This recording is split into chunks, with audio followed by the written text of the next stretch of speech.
महाराष्ट्र में विधानसभा चुनाव की हवा अब बहने लगी है। ऐसे में राजनीतिक दलों का खुलासा भी होने लगा है। आपको बता दें कि करीब 1.5 साल पहले अजित पवार के नेतृत्व में एनसीपी के 40 विधायकों ने सत्तारूढ़ बीजेपी और शिंदे गुट से हाथ मिलाया था और इसके बाद अजित पवार ने भी उप मुख्यमंत्री पद की शपथ ली। ऐसे में तीनों पार्टियों ने लोकसभा चुनाव एक साथ मिलकर महायुति के तौर पर लड़ा था। ऐसे में अब तीनों पार्टियां महाराष्ट्र विधानसभा चुनाव एक साथ लड़ने के लिए भी तैयार है। हालांकि इस बीच अजित पवार गुट को लेकर कई तर्क वितर्क सामने आए हैं। आपको बता दें कि लोकसभा चुनाव में अजित पवार का गुट सिर्फ एक ही सीट जीत सका, लिहाजा महायुति में उनके भविष्य को लेकर कई तरह की चर्चाएं शुरू हो गई है। ऐसे में अब इस संबंध में देवेंद्र फडणवीस का एक बयान अब चर्चा में आ गया है। लोकसभा चुनाव में भारतीय जनता पार्टी के साथ महायुति को बड़ा झटका लगा है। महायुति ने राज्य में सिर्फ 17 सीटें ही जीती। इस पृष्ठभूमि में क्या अजित पवार गुट को महायुति में लेने का फैसला सही था या नहीं, ऐसे सवाल उठ रहे हैं। इस संबंध में राष्ट्रीय स्वयंसेवक संघ ने भी नाराजगी जताई है।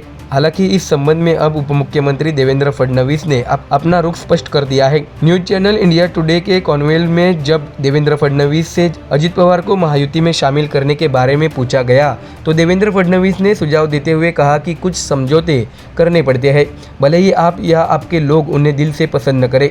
मैंने राष्ट्रीय स्वयंसेवक संघ को सब कुछ बता दिया है, अब तो बस दूसरों को बताना ही बाकी रह गया है। मैं बस इतना ही कहूँगा कि यह तय है कि जब हमने एनसीपी को अपने साथ लिया तो हमारे मतदाताओं को यह बिल्कुल पसंद नहीं आया, लेकिन जब हमने उनके सामने हालात रखे, जब हमने लोगों को बताया कि वे किन परिस्थितियों में हमारे साथ आए, किन परिस्थितियों में हमने उन्हें लिया, तो उन्हें एहसास हुआ कि राजनीति में अक्सर ऐसी परिस्थितियां आती है जहां हमें समझौता करना पड़ता है। आपको ऐसे समझौते करने होंगे जो आप या आपके लोग नहीं करना चाहते। हमने ऐसे समझौते किए हैं।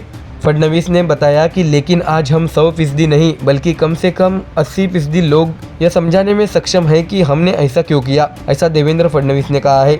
इस बीच अजित पवार को अपने साथ लेने के बाद क्या कुछ अलग सोचकर इसे बेहतर बनाने के लिए क्रॉस कनेक्शन का कोई विचार किया जा रहा है, ऐसा सवाल पूछे जाने पर देवेंद्र फडणवीस ने कहा कि उनका ऐसा कोई विचार नहीं है। अभी सुधार का समय नहीं है, न ही ऐसा करना उचित है। जो चल रहा है उसी का सामना करना पड़ेगा। हम तीनों को यथार्थवादी दृष्टिकोण रखना होगा। उस स्थिति में हम केवल संख्याओं पर नहीं जाएंगे, जीतने की संभावना बहुत महत्वपूर्ण है। इसके अलावा लोग आपके बारे में क्या सोचते हैं कि अगर आप कम या ज़्यादा जगह लेंगे तो लोग आपके बारे में क्या कहेंगे, यह दूसरा कारक है। हम अपनी राय पर कम और जीतने की संभावना पर ज़्यादा काम करने की कोशिश कर रहे हैं। यदि हम उनमें सफल हो जाते हैं तो पाठ्यक्रम सुधार की कोई आवश्यकता नहीं है, हम अच्छे तरीके से जीतेंगे, ऐसा भी देवेंद्र फडणवीस ने जवाब देते हुए कहा है। आपको बता दें कि इस बीच शिंदे गुट और अजित पवार गुट से गठबंधन के बावजूद क्या उन्हें लोकसभा चुनाव में वोट के रूप में वोट नहीं मिले, इस बारे में पूछे जाने पर देवेंद्र फडणवीस ने अहम बयान दिया। इससे राजनीतिक हलकों में चर्चा शुरू हो गई है। फडणवीस ने बताया कि एकनाथ शिंदे की शिवसेना को अधिक वोट मिले, उसकी तुलना में अजित पवार की एनसीपी को कम वोट मिले हैं। लेकिन एक बात याद रखनी होगी, ये दोनों पार्टियां एक तरह से बटी हुई पार्टी थी, इसलिए उनके लिए यह चुनाव अपने मतदाता बनाने के लिए था। उसमें से वोट हमारे पास ट्रांसफर करना कठिन काम था। हमारे लिए यह कोई मुश्किल काम नहीं था।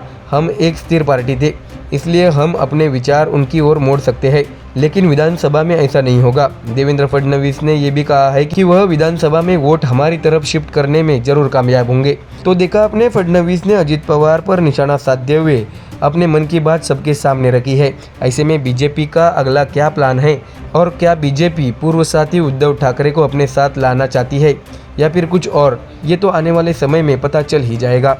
Bureau report MDR news. Maharashtra की राजनीति में नया मोड़ आ गया है। आपको बता दें कि महाराष्ट्र विधानसभा चुनाव की घोषणा जल्द होगी। 2019 के चुनाव में महायुति और महाविकास आघाड़ी के बीच मुकाबला था, हालांकि इस बार ऐसा नहीं है। शिवसेना और एनसीपी दोनों गुट अलग हो गए हैं।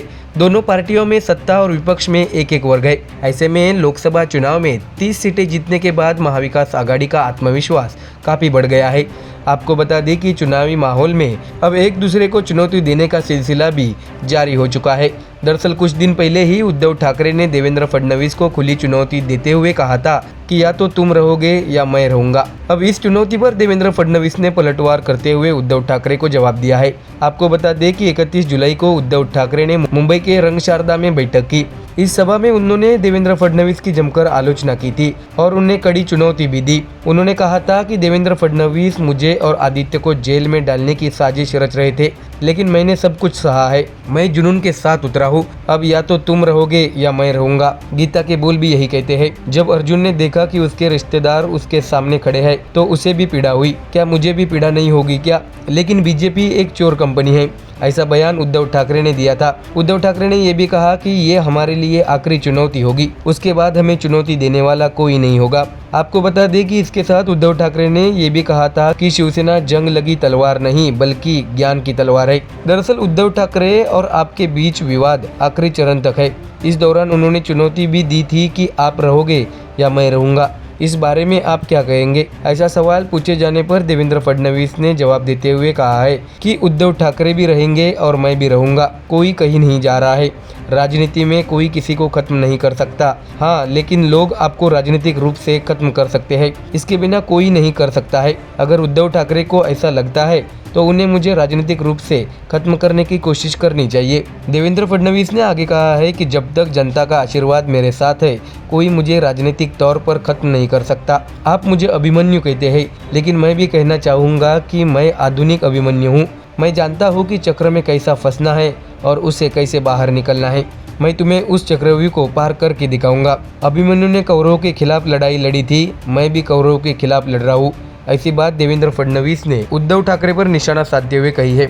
ऐसे में अब देखना होगा कि आने वाले दिनों में उद्धव ठाकरे बनाम देवेंद्र फडणवीस ये जुबानी विवाद और कितना गर्मा जाता है। Bureau report MDR news. दर्शकों, महाराष्ट्र के घटनाक्रम का असर पूरे देश में पड़ता है। ऐसे में विधानसभा चुनाव में जीत महायुति के लिए बेहद अहम है। इस जीत से पूरे देश में एक अलग संदेश जा सकता है। आपको बता दें कि केंद्रीय गृह मंत्री अमित शाह ने नागपुर से राज्य में विधानसभा दौरे की शुरुआत की। अपने 2 दिवसीय दौरे के दौरान उन्होंने राज्य में विभागवार बैठकें भी की। तो वही इससे पहले पिछले 2.5 साल में महाराष्ट्र के राजनीतिक गलियारों की 2 अहम पार्टियां शिवसेना और NCP अलग हो गई।